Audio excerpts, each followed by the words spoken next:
Hello and welcome to Newswire Afghanistan Special. I'm Jawad Tehami. Pakistan has held a long-time position of a peaceful and stable Afghanistan and played an important role to help in resolving the Afghan conflict through political means. Pakistan's deep concerns on the security situation in the war-torn country owed to the rogue elements which used Afghan soil against Pakistan to carry out espionage, sabotage and terrorist activities.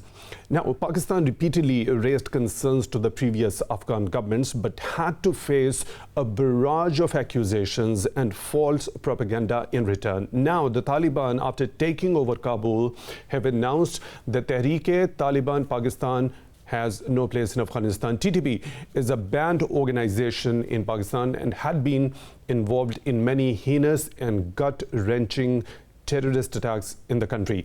Now, besides security, the stability of the country depends much on its economy. US earlier froze Afghan government's reserves held in the US bank accounts, which blocked the Taliban from accessing billions of dollars to keep the economy running and improving the well-being of the Afghans. What sources of revenue the Taliban are likely to depend on remains to be a big question. And to take an expert opinion regarding the issue that we are going to discuss, I'll be joined by Mr. Sabir Shah, who is editor, Current Affairs, Jung Group, and Mr. Salman Javed, Director General Afghan Youth Forum. But before I start the discussion, our correspondent Sumaira has interviewed Pakistan's ambassador to Afghanistan, Mr. Mansoor Ahmad about the latest situation that is developing in Afghanistan. Let's watch that one first. We have with us our envoy, Pakistan's envoy to Afghanistan. He was stuck in different affairs since morning. I could see that he was arranging all the evacuation flights, not just for Pakistani families, not just for Pakistani nationals, but for all the foreigners who are approaching our embassy here in Kabul. It's our main embassy right here, where we are sitting right now with the His Excellency. And rest, I can ask him to give us details that whatever is going on right now. I'll ask some questions on political outcome as well, that what is happening politically in Kabul and what is happening diplomatically in Kabul. What is Pakistan's efforts? But the first stage is right now the evacuation thing, which is with that we have seen earlier in the day that the scenes are bizarre at the airport of Kabul. People are sitting there waiting for no reason. They don't have any legitimate papers, documents, but they want to leave Afghanistan. Even those who have settled businesses in Kabul, in Afghanistan, it is totally ununderstandable that why they are waiting at the airport and why they want to just leave their own country and to seek asylum in the other foreign countries. So, Sir Mansoor Ahmad Khan, envoy to Afghanistan from Pakistan, sir, we welcome you to the special transmission of Indus News we are doing on Afghanistan. Thank you very much. I am grateful to the team to you and the team of Indus Television for this opportunity, for your visit to Kabul in these circumstances, for providing coverage to your audience, reporting to your audience. In recent weeks, quick advances by Taliban and taking control of provinces, one province after the other, and then their march towards Kabul. On 15th August, the previous government left and the new government has not assumed, and therefore for past 5-6 days there is practically no government in Kabul. Taliban have taken control of Afghanistan. Taliban are here in Kabul and other provinces. They have maintained security, peace and security throughout Afghanistan, but there has been no announcement of government. Taliban leadership and other political leaders in Afghanistan have been engaged. There have been some meetings, but we have not yet seen an extensive political process for carving out, for charting a future course of action, a future roadmap. So we are waiting at the moment. Our focus Pakistan embassy's focus, and focus of many other embassies is on humanitarian aspects and mostly the evacuation. A large-scale evacuation is underway. You have seen already, you have described that airport presents a very disturbing picture where thousands of Afghans are blocking all the entrances of airport, and the Taliban people who are managing security there, they have time and again have to resort to aerial firing. But other than that, in the city, the security situation seems to be normal. Our Pakistan embassy has also been engaged in this exercise of providing assistance to people for evacuation, those who want to leave Afghanistan and go to Pakistan. We have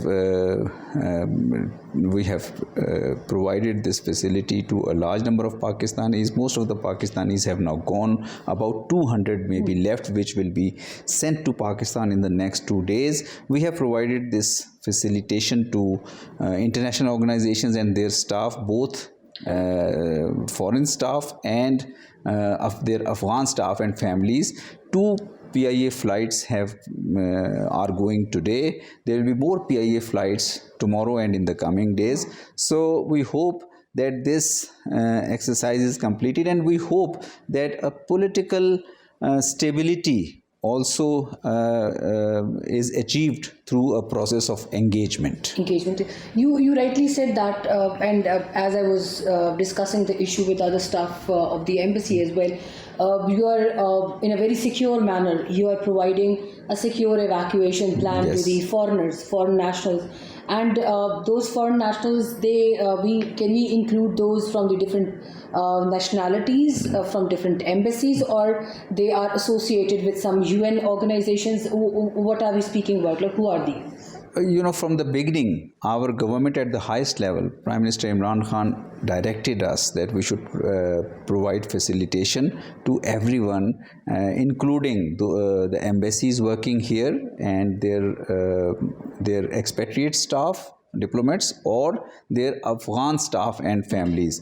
Similarly, international organizations like World Bank, Asian Development Bank, there are Asia Society and so many other organizations which have been working here for last 20 years, and they have a sizable number of staff. And now, since developments have happened suddenly, so now they want to leave, and we are, because they are kind of showing a distress, so we are trying to help them to go to Pakistan, even for temporary relocation. And then there are Pakistanis, and then there are also there is a large number of staff belonging to and their families, Afghan personnel, associated with various media outlets including Reuters, AFP, CNN. So practically we are not discriminating in any way, and we are providing assistance because this is a humanitarian assistance. We are accommodating everyone, but our capacity is also limited, so according to our capacity. That was my next question, that you mentioned many nationalities, many people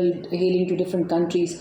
So why we are not seeing any active effort from other countries? Because obviously for me it would be a moment of pride and honor that my country and my embassy is serving. As a Pakistani, you are serving everyone without any discrimination. But why we don't see any other country actively participating in this evacuation process to at least get their citizens out of this Unfortunately, this process of evacuation or process of taking the people out of Afghanistan at this moment has happened in a haphazard manner. Right. It has not been orderly. It has not been organized. Many US and many other Western countries' embassies are at the airport where US forces are providing security. But since the airport has been surrounded by a large number of Afghan people who are banking on the calls for evacuation or offers of evacuation. Who's doing that, sir? So I think since it has not been done in an orderly manner, and since things happened so suddenly, so I think now international community, in coordination with Taliban and in coordination with all responsible political leaders of Afghanistan, should appeal for a calm, for stability. Afghans should be assured that the political leaders, including Taliban and Afghan political leaders, will be working towards a stable transition, a stable government in future, an inclusive government in future, should assure respect for human rights, including women's rights, and should assure a respect of rule of law. So that kind of messaging, some messaging has already come from Taliban side, but I think more wider messaging needs to come, and the political leaders, and again this involves Taliban political leaders and other countries' other communities' political leaders. They should jointly work towards a stable messaging, a stable assuring people that they are working towards a stable working towards political stability, long-term political stability, and that will provide assurances to the people in Kabul, to the people outside, that there is no need of showing panic and exodus. So you are a diplomat right now, sitting in the heart of the Afghanistan. What is Afghanistan looking like right now? Because you are on ground, you are working here. I have just dropped in just 2 days ago, but you were here for many years and you saw what's happening right now. What do you think? What kind of responsibility, a sense of responsibility, should be shown by the other countries? More specifically, if I would name it, because I was just speaking to a person at outside airport, and he said that my evacuation from Afghanistan is America's responsibility, because the war it waged, it wasn't our choice or our wish. They did not ask us. They didn't seek our permission before they waged a war on our country. So this is prevailing. End of the day, do we think that they have to evacuate the entire Afghanistan?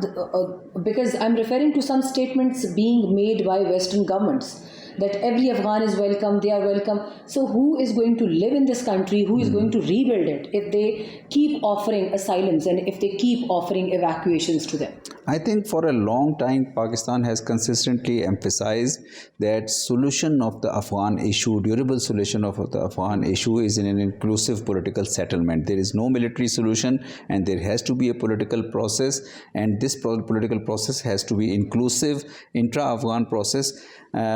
Initially, many countries who were in favor of military approach, that military approach didn't succeed. But in last few years, we have seen an international consensus in all the countries dealing with Afghanistan, or those countries who matter in Afghanistan. We have seen an international consensus that there is no military solution and we have to work towards an inclusive political settlement.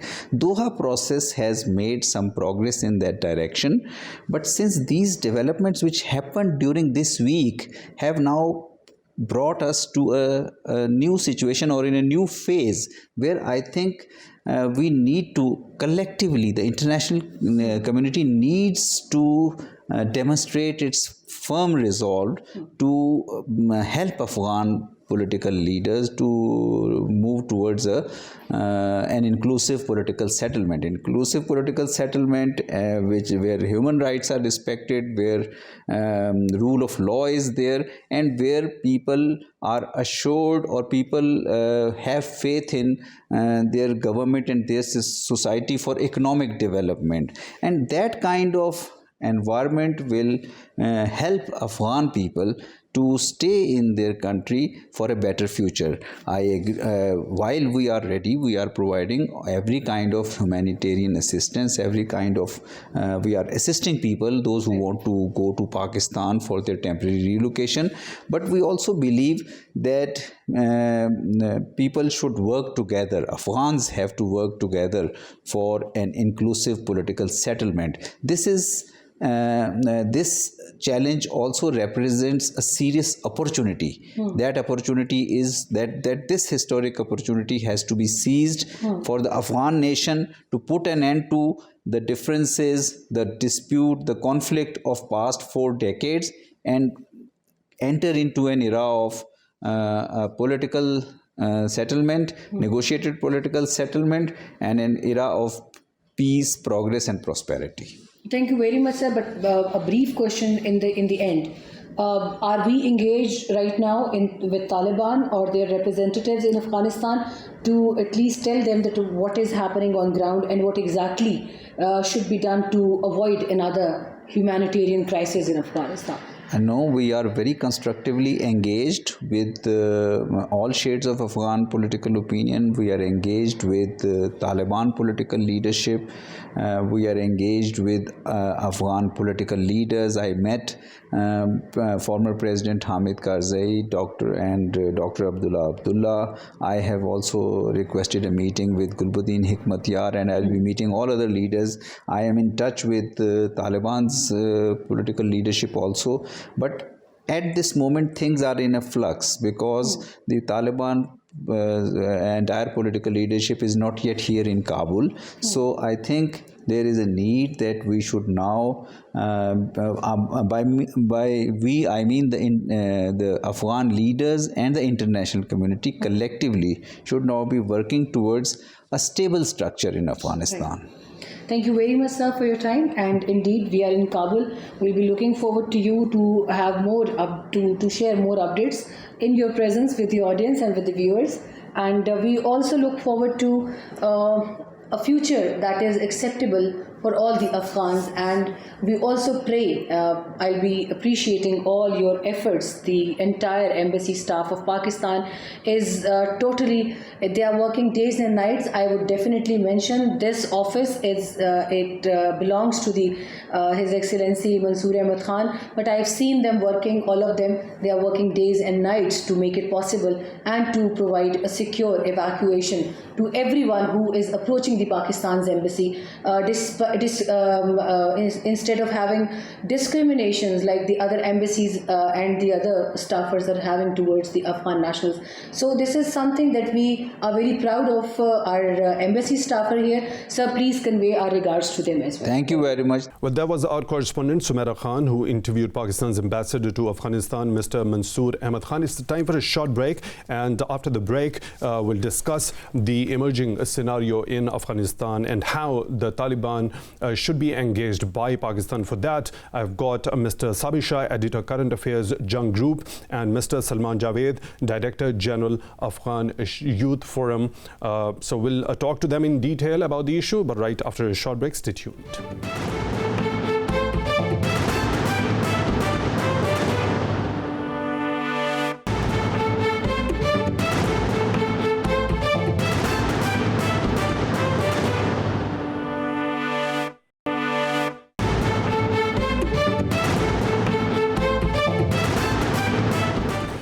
Hello and welcome back to Newswire Afghanistan Special. I am Jawad Tehami and I am joined by Mr. Sabir Shah and Mr. Salman Javed. Mr. Shah, as the US government has frozen the Afghan government's assets, so what likely sources of the revenue do you think the Taliban are likely to depend to run the affairs of the country? Jawad, this is just a $72 billion economy. They sell fruits and dry fruits, I presume. Or some opium, some poppy in the past, some heroin in the past. So what else do they do? They do nothing. It is imperative that the United States and Europe accept them. The sooner the better. Any delay in acceptance will lead to a humanitarian crisis in Afghanistan. So till America and Europe do not accept them, how can the businessmen open letters of credit and start doing businesses in Afghanistan, no matter how many incentives the Afghan government gives? And this is against the philosophy of Taliban. I'm repeating again and again. They have closed doors. They have a policy based on closed doors. Should they open up their doors, they'll be deviating away from their own policy. That might lead to a rebellion within their own ranks. And this might help Northern Alliance and its allies function and prosper more freely. Proxy wars will gain a lot of momentum. This is why I'm saying that the broad-based government is extremely important in Afghanistan. It should be in place very, very soon. If Taliban think they can run this country without any foreign support, they are grossly mistaken. Afghanistan will have to open up its mountains for China to exploit the minerals and give them some commission or give them some profit share out of it. They do not have Mr. any. Shah, I'll come to this very important point, the mineral resource of Afghanistan. For now, Mr. Salman Javed, what do you think could be the likely sources of generating revenue to run the affairs of the country when the Afghan Taliban form a government over there? I would humbly disagree with Mr. Sabir on this point, because Afghan economy is not only based on some dry fruits or some opium. Afghan economy is largely based on many other factors like fruits, dry fruits, drugs. There's a huge drug industry over there as well. The only I can give you an example that the capacity of Afghan trade between Pakistan and Afghanistan is $5 billion, and it is our policy. It was our policy which actually affected it, and it dropped down to $1 billion. So there are almost 14 crossing points between Afghanistan and Pakistan. Two of them are the biggest one. One of them is at Chaman, the other one is Turkham. We just go on the Turkham or Chaman border, and you will see a line of trucks and trawlers over there standing there to just pass the gates and carry out their daily activity of trade and commerce. So this is not something which is not in the eyes of Taliban or in the eyes of any government, so to speak, sitting at the Kabul throne. Governing it and managing it and putting right people at the right place, that will be the challenge for Afghan Taliban or the government which will be coming over there in Kabul. The other thing is that regional stakeholders have already shown their interest in investing inside Afghanistan. One of them is China, the other is Russia, the third one is Iran, and the fourth one is Pakistan. All these four are still operating in Afghanistan despite the supposedly or allegedly chaos being propagated or projected by the foreign media over there. And these four countries have made a political statement by itself by keeping the consulates and embassies operating over there, that they will not abandon the people of Afghanistan in this time of crisis. So China has already shown an interest of extending BRI to Afghanistan, and from there it may extend to the Eastern Europe and to the Central Asian countries and down towards the Iranian territory as well. Iran has already a pact, an agreement with the China, a very famous one which we heard a couple of months ago. So all of these elements, if we look closely to these things, then regional stakeholders have already decided to connect all these elements and build this region on the basis of these opportunities that has been presented to us. The only challenge with the Afghan Taliban or the government which they will form over there will be the political instability inside Afghanistan. For that, they would be needing expertise of all kinds, expertise to run the government, expertise to run the economy. They're good with the security apparatus, but they may be not good with the policing or with the economy or with the governance that they need to carry out on the local level, on the domestic level. So for that, they need to reach out to the other political or ethnic elements which may join them. Ahmad Wali Masood, he is in Pakistan. Sabir Shah Sahab has mentioned Ahmad Shah Masood's statement, which is quite old.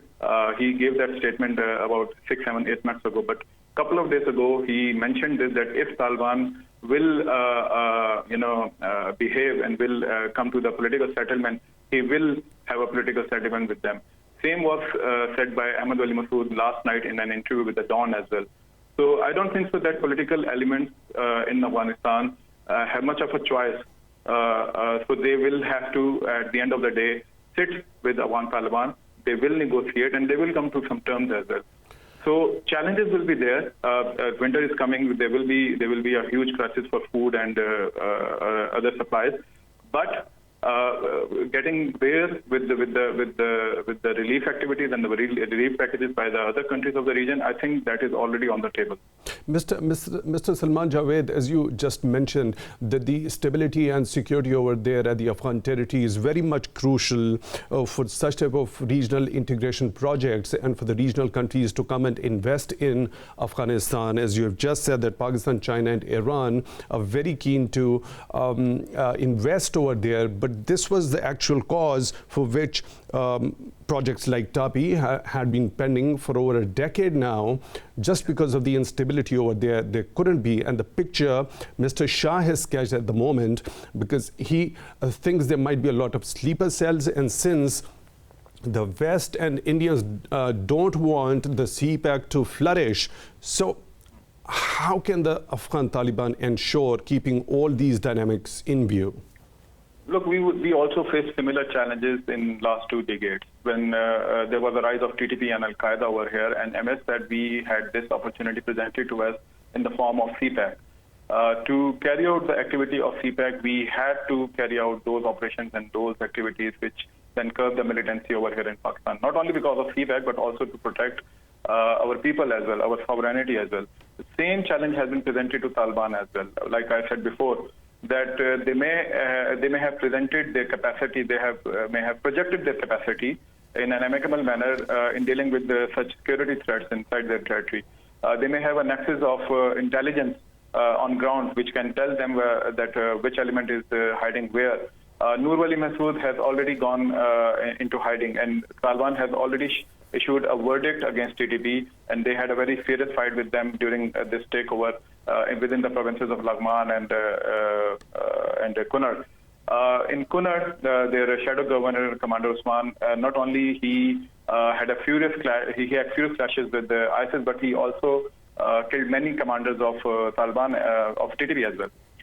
They also has killed Abu Umar Khorasani of ISIS, the leading ISIS figure of inside Afghanistan. So this was a political message sent by Afghan Taliban that they will not allow any such element who would try to create a chaos or a kind of terrorism or a kind of environment of fear over there in Afghanistan, because they also know that in order to establish an economic paradigm, they need political stability within Afghanistan. You can see their conduct right now. Some people are calling it a show of optics, but to my knowledge, and I was speaking to one of my friends who was also engaged in Doha for some reasons and for some particular matters from the Foreign Office side. He also told me that Afghan Taliban has assured all the stakeholders, including US and Khalizad, that there will be a visible change in their efforts to govern this country. I don't think so. I don't think so.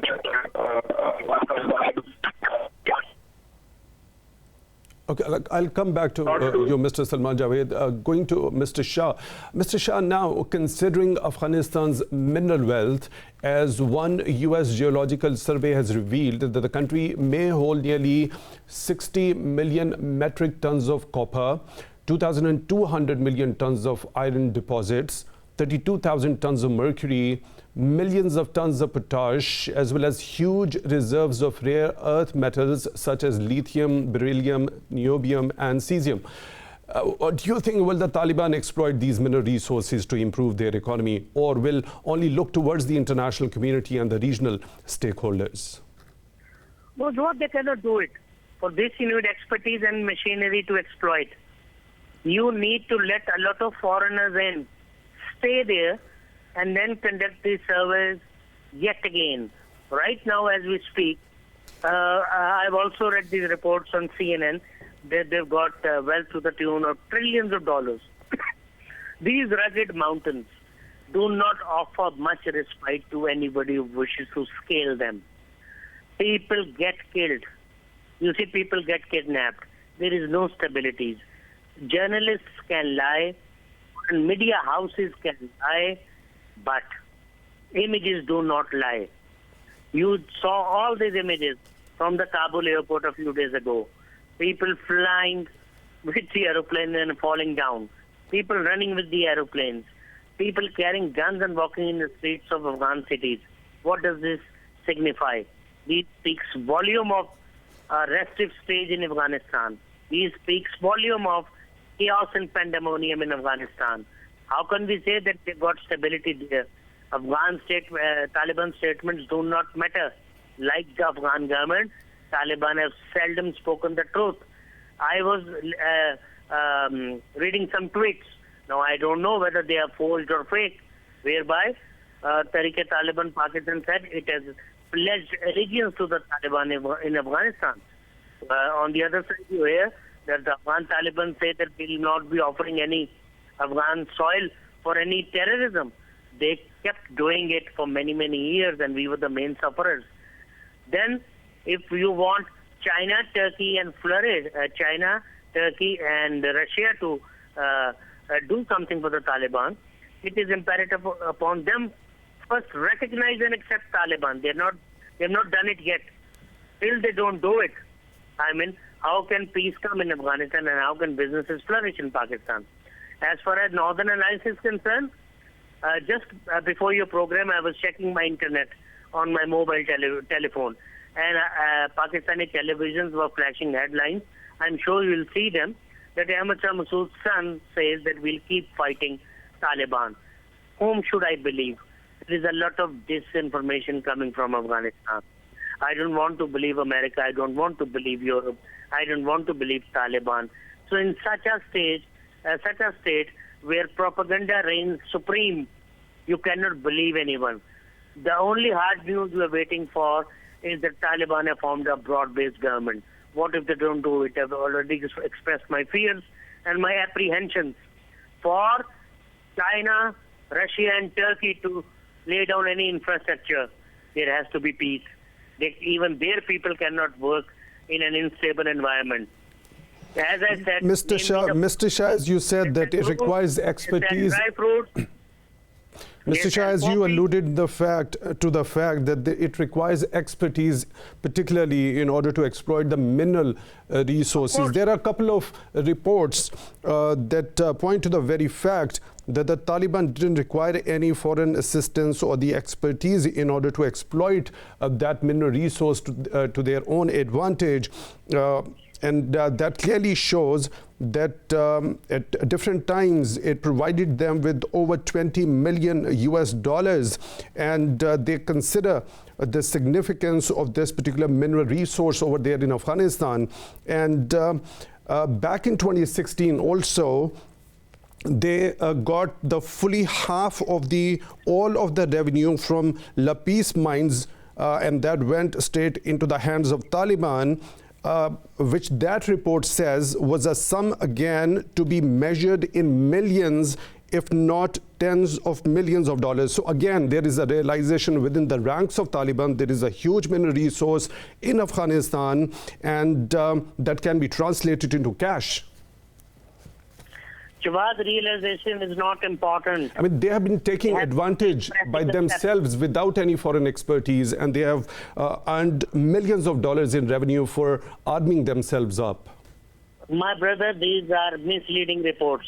How can you exploit minerals from a mountain without machinery or without any expertise? This is all nonsense. You have to have expertise, you have to have machinery, you have to have surveyors, you have to have the colonies of the surveyors in those areas with all facilities. What do Taliban have? They just got expertise in warfare. That's it. And warfare in a mountainous area. That's it. See, America has left military bases for them. They have left these air bases for them. They left these Black Hawk helicopters for them. They have left ammunition and weapons worth millions or billions of dollars for them. See, this is just a bounty. They should be able to take advantage of that, and advantage for their own people. If they do not stop roaming around in Kabul streets with guns and mortars and rockets, checking people, inquiring things, I mean, no peace will come. They should tell their unharnessed crowd, as I say, that they should sit in their homes and do their jobs. They should not become the takedowns or the contractors of all the Afghan people. Who is going to differentiate between a Taliban and a government functionary? Will they have to issue new uniforms and badges to these people? People right now are in a state of fear. They're not coming out to the houses. Taliban should know it is their reputation which has done all this damage to Afghanistan. I'm not saying Ashraf Ghani or Karzai were good. They were the worst rulers ever. But Taliban now should open a new chapter in history and start doing trade with Central Asian states. There is a huge scope. Since they do not manufacture anything, they should let and allow Pakistan send its material through their lands to Central Asia. They should be collecting taxes from this two-way trade, you see. It's a very important point that you've just mentioned. Mr. Shah, I'll take this point to Mr. Salman Javed. Mr. Javed, can the Taliban control also to ensure the smooth supply of gas to energy-starved South Asia, such as the Tapi gas pipeline that has been pending for over a decade now? Like I said before, that all of this trade, this economic paradigm, in order to establish this economic paradigm within Afghanistan and for the region as well, the first and foremost thing, which also Mr. Sabir has also mentioned in his comments, that the political stability is of utmost importance. Unless and until the political stability will not be there, no project of any mining, no project of any gas pipeline, no project of any PRA extension to Afghanistan will work out. So not only Afghan Taliban, but also the regional stakeholders, which includes Pakistan, Iran, Russia, and China, they also will have to play a huge and major role in order to, mitigate the situation. Also, I would again just to have a difference of point over here, that Afghan Taliban or the people of Afghanistan, like Mr. Shah has mentioned, that they are not coming out of their homes out of the fear. And this is something which has been mentioned time and again by many analysts, that Afghan Taliban has a reputation from the 90s from which these people because of which these people have a fear in their mind. So the news correspondent of Indus News by herself, Ms. Sumaira, is right now in Kabul. She traveled from Jalalabad to Nangarhar to Lagman to Kabul, and she has covered all those streets and have talked to a lot of people over there on ground. I think there are certain propaganda being carried out with regards to this fear frenzy as well. With regards to Kabul airport, again, I would just like to mention it over here because it's been discussed here, that in Kabul airport, US by herself, US authorities by themselves declared and announced that they will take a lot of Afghan people to US, and because of that announcement, a lot of Afghan people without visa and documentation has rushed towards Kabul airport, which has created a kind of chaos over there. On ground, there are different things happening, and on media, it's been projected in a very different manner. So we need to get onto the ground. We need to get connected with the people of Afghanistan and understand the sentiments over there first, and then analyze and move forward with our policy perspectives. Okay, Mr. Salman Javed, your point is well taken. Director General Afghan Youth Forum, thank you very much for being with us at Newswire. And Mr. Sabir Shah, Editor, Current Affairs, Jung Group and GeoTV, thank you for your at Newswire as well. And with this, we come to the end of today's Newswire. We will be back with the next episode on Monday with more detailed analysis. Till then, take good care.